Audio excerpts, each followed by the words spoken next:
You're at the Real Turkey channel. This is your presenter Atilla Yeşilada reporting from hell. This is a broadcast or more of a vlog about the Turkey's earthquake that shook the entire nation and in fact the humanity. Let me adjust this picture a little bit more. It has been 7 days since I first found out at 4 a.m. last Monday that Turkey was shaken by a historic earthquake, probably the largest not only in Turkey but in the 21st century on this planet.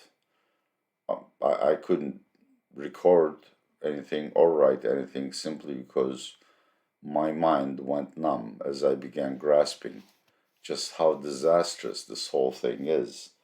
The next few days was spent with my efforts to deal with the pain and then trying to filter out the competing claims and information coming from the earthquake zone as to what's happening. And finally, I put together a video for you. First of all, I'm going to talk about the magnitude, the scope of this disaster, because I don't think the world or even Turkish policymakers and economists can grasp just what a calamity we're facing. And then I'm going to talk about loss, both in terms of human lives and property and agricultural and whatsoever, because there's a wide range of estimates. It appears, for instance, IMF says the hit to GDP is going to be minor and it can be recovered fairly quickly. On the other hand, there is a Turkish business association called Turkonfed, which issued this initial report suggesting the total loss can reach $84 billion or roughly 9% of Turkey's GDP. So I'll try to make sense of these conflicting claims and then try to predict the misery of the coming weeks, because the dead are dead. May they rest in peace. But a bitter fate awaits the survivors who are going to deal with malnutrition, looting, freezing cold, and of course health problems. And finally, I'm going to say a few words on politics. The politics of this is extremely messy because as much as trying to help disaster victims, both the government and the opposition are trying to make political mileage out of it by blaming each other. I'm going to keep the politics section fairly short because I'm sure there will be a new video by me spending more time on politics and how I think, as I stand, this could be the last blow to Erdogan's chances of ever being re-elected. So I am recording this video around midnight, connecting Sunday to Monday, and the latest death toll is 34,000. Now you got to remember, most Western press agencies, rightly so, add together the earthquake toll from Turkey and neighboring Syria, which is also hit very hard. The Idlib province, the north of which is controlled by the Turkish army and its proxies, has received the most damage. Even though the Assad government had updated death figures, it's believed the official number is, let me just adjust this. The official number is 3,000, but reports from the ground, such as White Helmet, suggest it could go much higher. 30,000 is not the end of it when it comes to Turkey. The UN, the representative of which just arrived in Turkey, estimated that the human toll could reach as high as 50,000 people. There are reliable Turkish seismologists who cite figures as high as 80,000, maybe even 100,000. I am afraid the reality would be much closer to the higher end of the estimates. Once again, there's this one seismologist, I'm very bad with names, who was also quoted in The Economist, who calculated that up to 200,000 people may have been trapped under the wreckage. Only very few of those could be saved. So once we get to the bottom of this, we'll probably see a death toll closer to 80, 100,000, which is going to be the largest single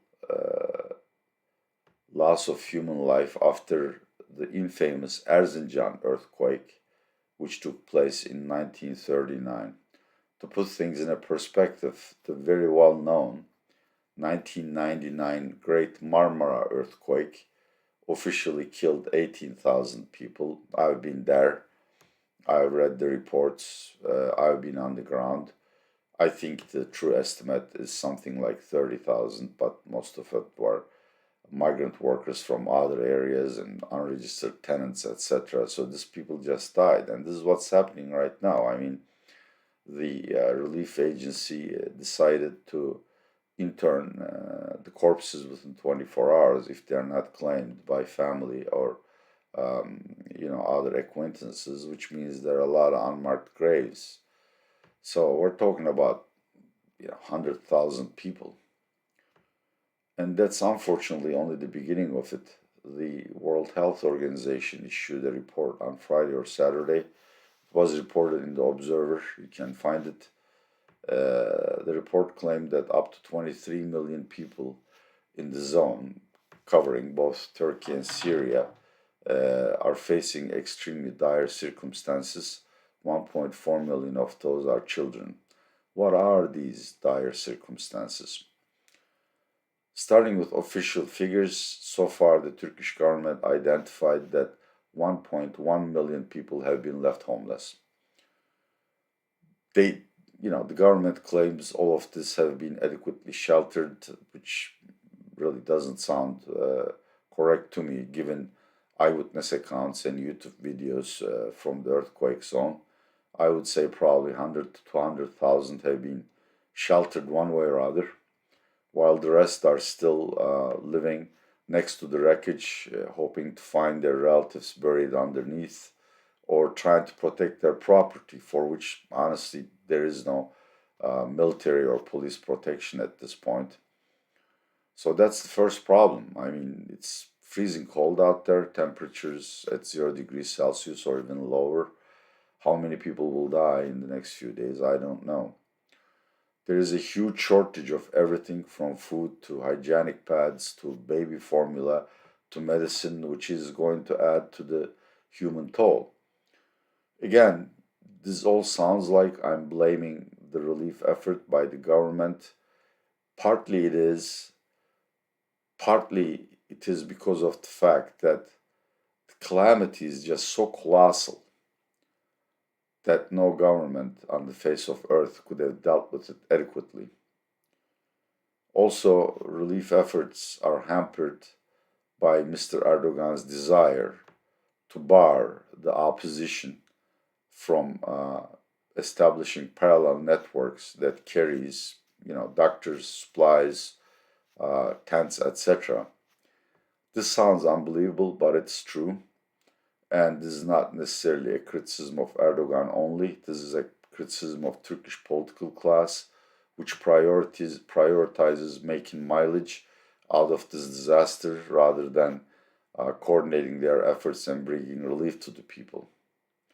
Nevertheless, I must say, at least it's my view, that the CHP mayors of Ankara, Istanbul, Izmir, as well as others, with the cooperation of the pro-Kurdish party HDP and center-right party İYİP, have mobilized their local rank and file, and they are carrying supplies and help to the region. But all this being said, I can't give you an exact number, but a large number of the survivors will also be claimed by Azrael simply because the circumstances are extremely, extremely poor. There are a lot of sick people, injured people. Hospitals have been destroyed. And how much can you do with the field hospitals? A lot of them will migrate out of the area. The official migration toll is 100,000 out of a total affected population of roughly 14 million. But again, official stats always underestimate the reality. I humbly think up to 1 million people may migrate away from the region using their own savings or relying on relatives that live elsewhere. So expect the death toll and more tragic stories to come out of Turkey for the next few months. Moving on to property, let me show you a map here.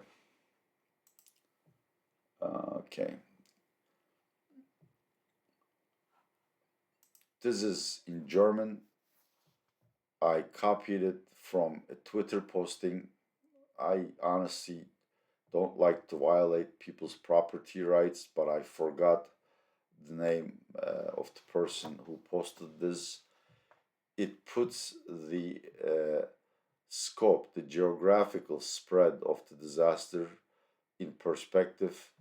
The red and yellow zones indicating extremely high damage and moderate to fairly high damage are juxtaposed over a map of Germany. And as you see, including those marginally affected, the geographical area that was hit by the earthquake could be as large as Germany. There is another one if I can find it right here. Just a second. This is even more telling. It was published by BBC. It's a juxtaposition of two satellite pictures, one before the earthquake, the second after the quake. The colored dots indicate shifts on the crust of the earth in one or the other direction. So one picture was taken before the earthquake, and the colored dots were juxtaposed on top of it. Essentially, the color doesn't matter. The darker the color, the more pronounced is the devastation. I mean, look at this area. It sounds small on the map, but this, uh, vertical reddish line here is at least 500 kilometers long. And as I've said, we're talking about structures being destroyed, factories being destroyed, but as importantly, farmland being suddenly rendered unsuitable for harvests. This area contributed 9% of Turkey's GDP and 15% of its agricultural output, and that's where all damage estimates ought to start. Now, there are various ways to estimate the damage, the material damage. One is the hit to GDP, that's to national income. Two, to estimate how much property was lost and add on top of that the potential output losses. And I think this latter definition is more in line when we think about damage. For instance, if my house is burned, I'm not going to be able to work for a while. I count that as a loss, so I'm losing 3 months of income, as well as the market value of the property. This is a cardinal sin in economics. You don't mix stock values, such as destruction of property, with flow values, such as the inability to produce or output losses. But I think the common woman thinks in terms of the combination of the two. Now, the hit to GDP is believed to be very small. For instance, the IMF rep, he was in a conference, I forgot the name of the gentleman, he said it's going to be minor, and in any case, as rebuilding starts, the loss in output would be easily compensated. And that has been the experience in Marmara earthquake, as well as in huge earthquakes like in Japan and California, where you have an efficient government and sufficient funding to rebuild. Other estimates, for instance, came from Bank of America Merrill Lynch. which proposed that it could be as low as $3 billion, $5 billion. Again, these are in terms of GDP. Reuters polled three economists in Turkey, and they said the damage to GDP over a year could be anywhere from 0.6%, which is $5.5 billion, to 2%, which is $18 billion. Bloomberg economist Ms. Baziki, again, I'm not going to repeat myself. I'm losing my mind here. I'm suffering from Alzheimer, I believe. Anyhow, Ms. Baziki estimated the cost to the government of compensating people and making sure they survive. She said that the additional spending required to deal with the needs could be as high as 5.5% of GDP. Sounds reasonable to me. Finally, a Turkish Business Association called Turkonfed came with a report on Sunday. It estimates the loss as a staggering $84 billion. $84 billion is roughly 10% of Turkey's GDP. It estimates the hit to property at $70 billion and then another, 14, $15 billion in terms of GDP.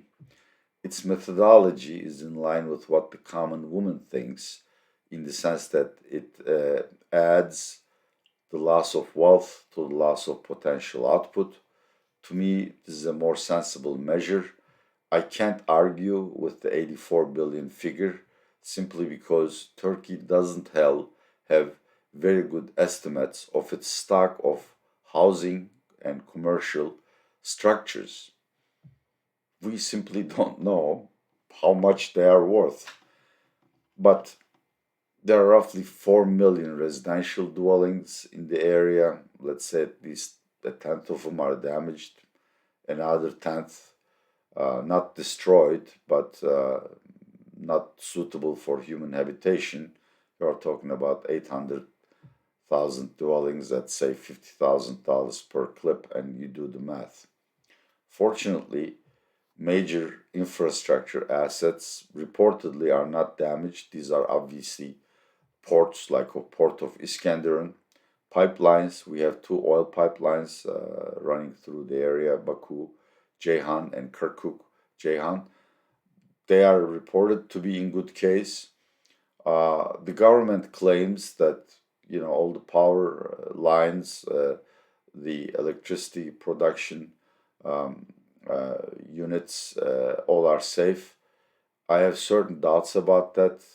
Private reports suggest that up to a dozen regional power generators might have been shut down, either because of structural damage or simply because they can't transmit their output to transmission lines, all of which need to be repaired.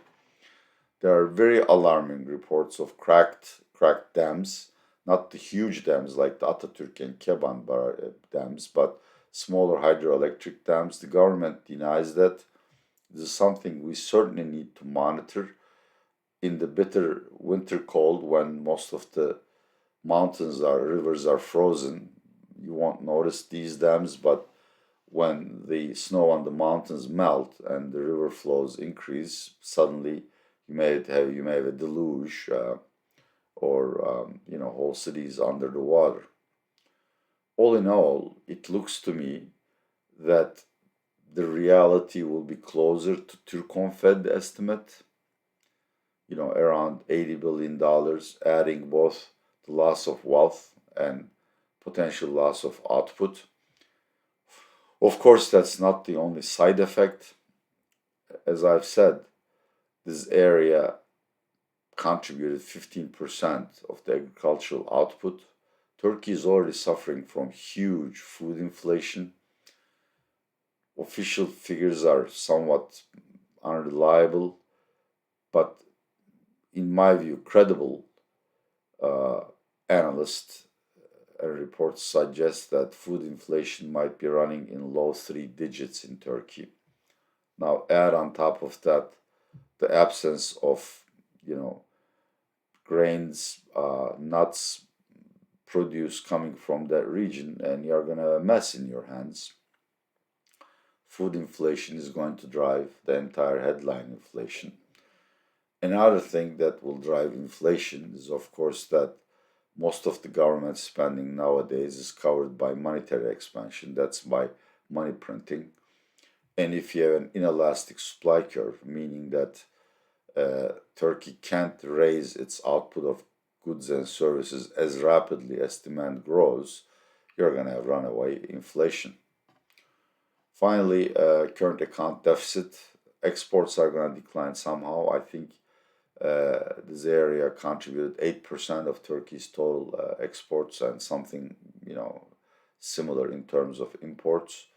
Now, obviously, exports from the area are going to be impaired simply because logistic chains have been destroyed. Also, let me give you an example.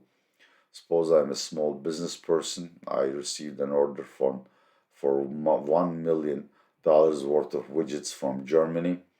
I produced it, it's stocked in my warehouse. Suddenly, my warehouse is destroyed. So, there's going to be a hit to exports, and imports will have to be raised to make up for the shortfall in agricultural output, as well as for new needs such as more medicine, more special machinery to excavate and clean up the wreckage. Turkey imports a lot of baby formula and Pampers, baby diapers, but these are just trivial examples. There will be a huge need for new supplies, some of which are not produced in Turkey, to be sent to the area. So there's also going to be an increase in the current account deficits. It's difficult to estimate it, but any addition to current account deficit is extremely dangerous because, according to the latest figures, uh, updated through December, the current account deficit could be as high as 6% of Turkish GDP. And anything about 5% is considered unsustainable or red alarm territory, in the sense that financing that current account deficit may be impossible for the country. At the very extreme, if you can't finance your current account deficit, it will lead to a currency crisis or balance of payments crisis. I'm not suggesting something like that will happen, but if you Google Turkish economy, you'll read a huge number of references, just how fragile the exchange rate is. It's artificially suppressed by the central bank because Mr. Erdogan needs a stable currency going into the elections. And obviously, defending the currency costs central bank FX reserves. These are dwindling very rapidly. They are very inadequate in terms of international metrics.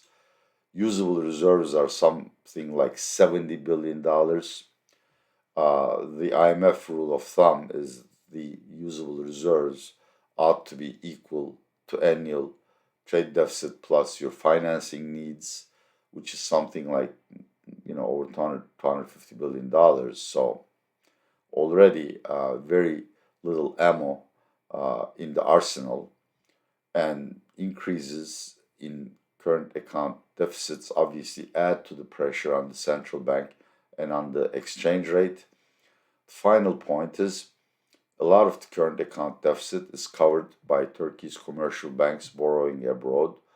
These are short term loans that need to be rolled over. There is a hump in the rollover schedule in March, and banks, even before the earthquake, were not too eager to roll over to renew their loans because of the Fed and the European Central Bank. The cost of refinancing was high. Now it's even higher because obviously Turkish economy is in a mess, and the risk premia to be charged on these loans will increase. So that's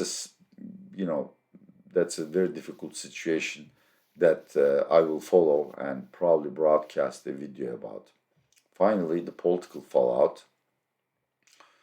Again, this is the personal but educated view of a man who's a card carrying dissident. So take everything I say with a grain of salt, but I think this is the final blow to Erdogan's chances of being re-elected. Presidential and parliamentary elections will be held simultaneously, latest by 18th of June. He's trying to postpone those, but there's really no constitutional method or venue for him to do so. Even before the earthquake, his parliamentary coalition of AKP plus MHP was running like 19 percentage points below the entire opposition, and Mr. Erdogan was losing three-fourths of the presidential polls published over the last 3 months against the presumptive presidential nominee, CHP chairman Kemal Kılıçdaroğlu. Erdogan, in my view, is doing an extremely poor job of managing this disaster effort. He is also not able to control the flow of information. So bad PR job, the spin efforts are failing. In other words, the opposition narrative that the relief effort failed, and it's largely because of Mr. Erdogan's one-man rule and corruption. And a lot of the damage is not necessarily due to the earthquake, but to lax enforcement of building codes, so poor construction materials, etc., etc. It sounds to me that for the 14 million inhabitants of this area, Erdogan lost all credibility. Now you gotta remember that's roughly 15% of Turkish population and also potential voters, and it was part of the conservative Anatolian hinterland, which means that in the earthquake zone, AKP's lead over the opposition parties was wider than the national average. Now Erdogan has lost all of these advantages. So to me, I don't know. He can try foul play, but short of that, he's not going to be re-elected. Thanks for watching Real Turkey channel and my comments. This has been a very difficult period for all of us. Really, my mind went numb, uncomfortably numb, trying to grasp the magnitude of this disaster. Hopefully, I'll be able to broadcast more frequent videos updating you on different aspects of the aftermath of the earthquake, from the human toll to political discourse and, of course, the economic damage. Stay well and empathize with the people of Turkey. Bye bye now.